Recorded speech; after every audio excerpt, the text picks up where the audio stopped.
and play Vanderbilt football all the way to the finish. And the turnovers were one thing, but just our responses there at the end.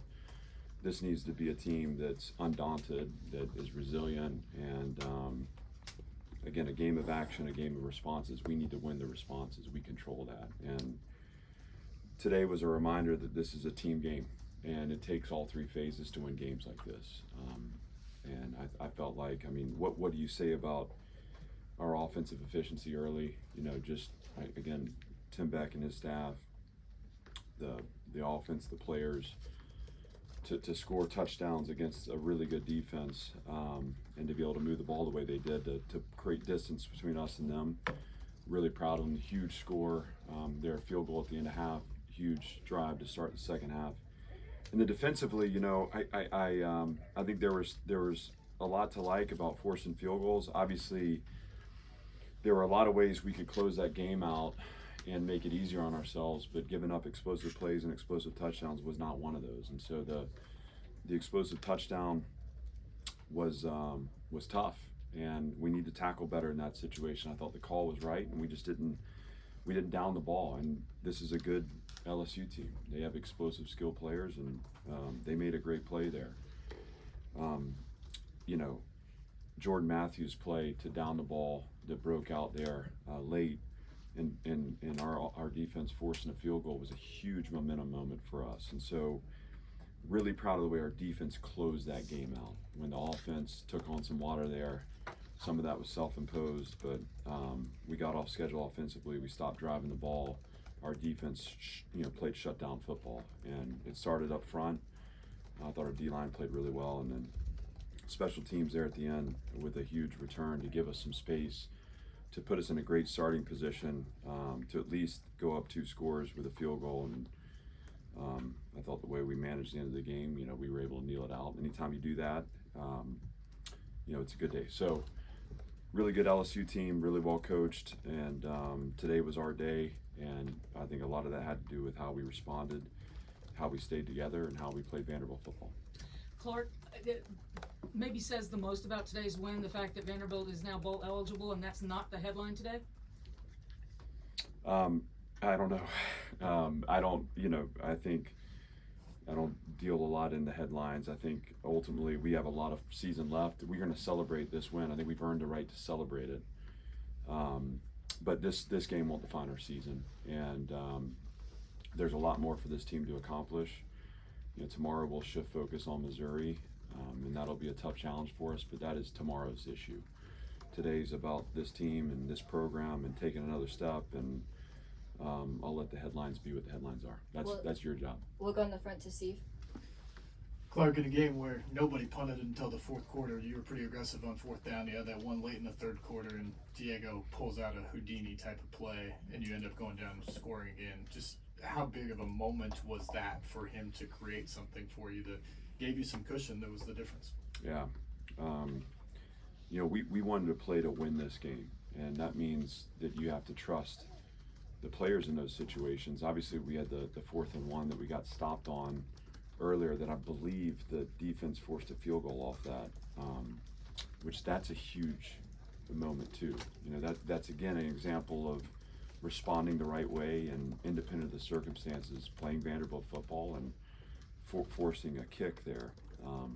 But the 4th down conversion you're referencing, there's in my world, there's one person alive that can make that play, and that's Diego Pavia. And he evaded rush, he bought time, he found MK caught it and did what he needed to do with it. And those are the plays that win you games. And again, you go back to the Alabama game and say we didn't make those plays, but today we did, and we're good enough when we make those plays and we play the right way. We can beat anyone we play against. Billy? Obviously, Cedric Alexander goes down, didn't play much of that second half. What did you think about the way MK Young, came through there late in the game, and the offensive line obviously, opened up bigger holes there in the second half?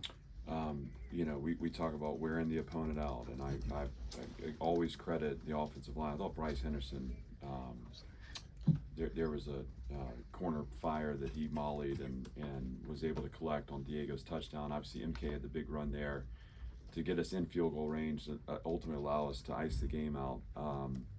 And Seti had some good runs too. You know, Seti's such a good player. That was cramping for him, and so he was able to get back available. But you know, we had 230. Is that 9? I'm sorry, I don't have my glasses. Is it Yes. 239 yards rushing? Yeah. What do you say about that? I mean, that is, you know, Diego, MK, Seti. Obviously, we got Trey a couple times there too. You know, 239 yards rushing. It's really good defense, and I guess you can't go there without also bringing up Robert Steiner, who's just been such a difference maker. He and his staff, and so yeah, I'm happy for those guys. Gentry. Just following up on Teresa's though, did you realize this was win 6 bowl eligibility before she said that?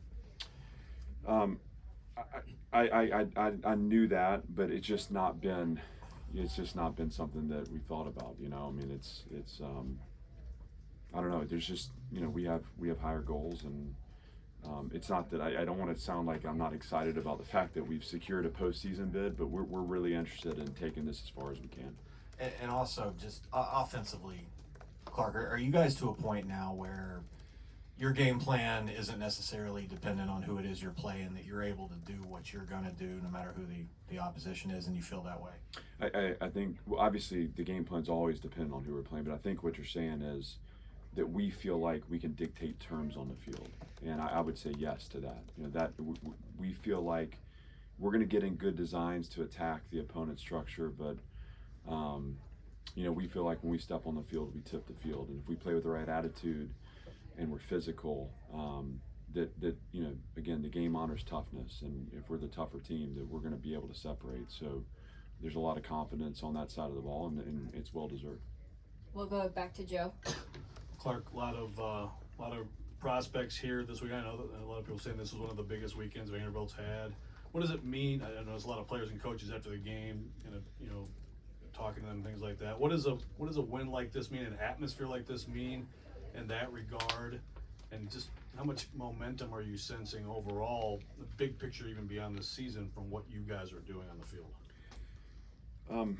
You know, it was a great environment. It's great to have people here and support. You know, the people that we recruit in this program believe in what we're doing, and so there's no surprise. And again, internally, we expect to win. That's just a part of our DNA. So it's great to be able to follow through on that and to play in a certain way that, again, is exciting for people to grab onto. And I think everyone can see now where this thing can go. It's really important that we not so much worry about the momentum now. We'll think about that after the season. I think what's important now is we celebrate this game and we move on from it tomorrow, because we'll have another great challenge next week, and we'll have a chance to go further towards our goals, and we'll save the big picture stuff for after the season. We'll go second row here in the blue. Hey, Clark, Pete Nakos from On3. Thanks for doing this. Yeah. Diego says a lot of things, but preseason he said, you know, he wanted to win a national title this year. And maybe to some people who don't know Diego, you know, it draws a lot, but he was dead serious. What's it say about winning a game like this and now actually being in a position to contend for the college football playoff, to make an SEC title game? What's that say about Diego? But what's it also say about, you know, the work that you've done to put Vanderbilt in a spot where you guys are seriously going to be in this conversation? You know,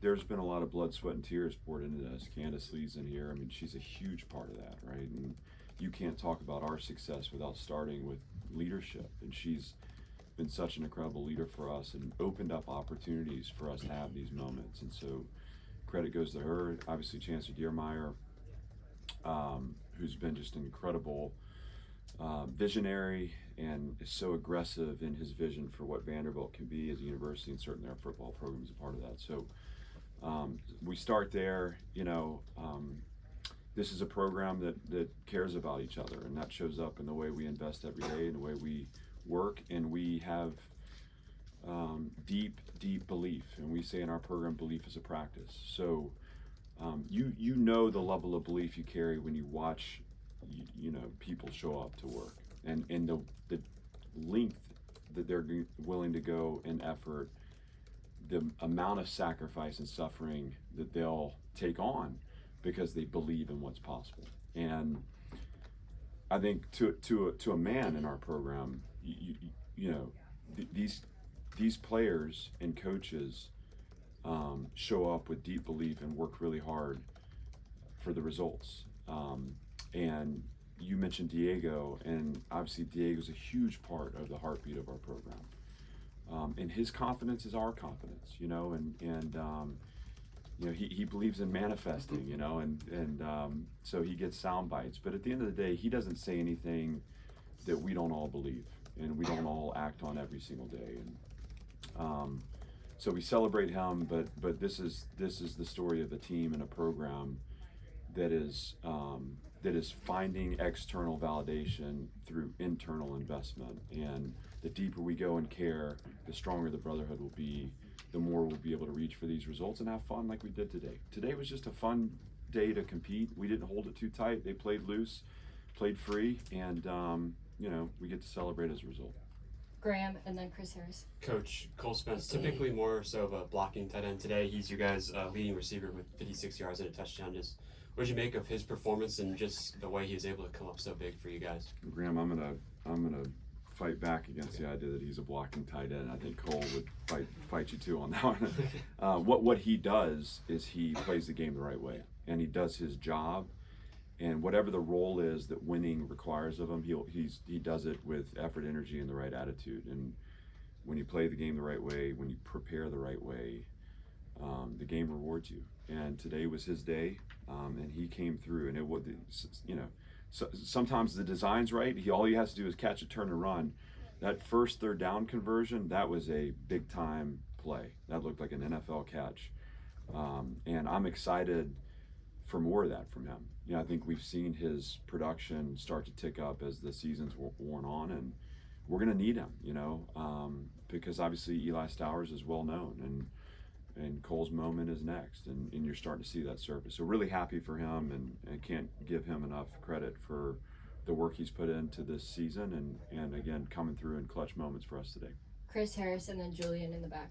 Clark, you talk about having bigger goals. How rewarding is it as a coach to come back from a loss like you guys had, a couple of weeks of practice to rebound, and then have a win like this? How big is it, not only from a practical standpoint with the numbers, but also you continue to talk about the belief, all of those things that go into this win today?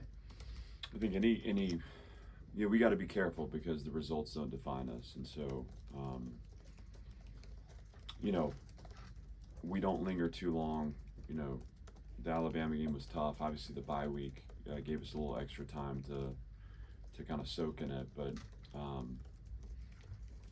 you experience the season in 5 months. You prepare for the season for 365 days, and we went through formation as a team starting in January, and we started kind of entrenching and ingraining these messages and this vision for what the season could be. And we know one result doesn't define where we're headed, and so I think the time spent setting that course, January, February, through spring, through summer, gives us the opportunity here to just not be something special or be something different, but just be Vanderbilt football. You know, just live the way we live, play the way we play, relate the way we relate, and I think good things come from that. So we don't have to be anything other than who we are, and you know, we'll continue to do that no matter the results. You know, this is about response and you know, celebration, and then getting back to work. Julian, and then last question to Joey. Clark, you saw Diego, he hit the Heisman pose after that touchdown. Do you think he should be in that conversation more than he is? I didn't see the pose, but yeah, I mean, I think he's the best player in college football. That's what I think. So you can't watch him play and not realize what a game changer he is. And you know, there are a lot of good players. There's only a handful to me that can take a game over, and he's one of those. And so he deserves all the attention, all the credit. I mean, he's such a, you know, he's a confident guy, but he's humble in his process. His greatest trait is his curiosity,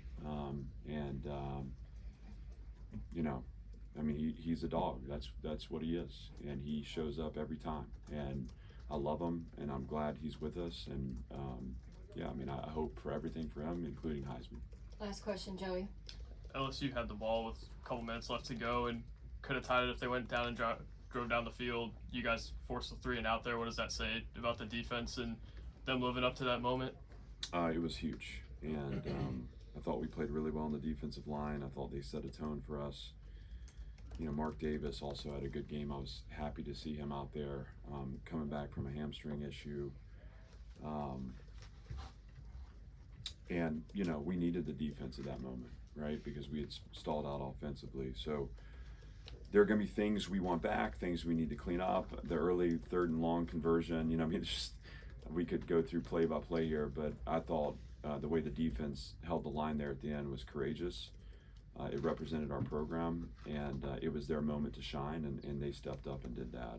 And so, again, credit to them and Steve Gregory and that staff. And again, I'll go back to what we talked about. This is a game of action, a game of response. They responded the right way and stepped into belief, and were able to shut down a really talented opponent in a moment when we needed them. Thanks, everybody. Thank you, guys. Appreciate it.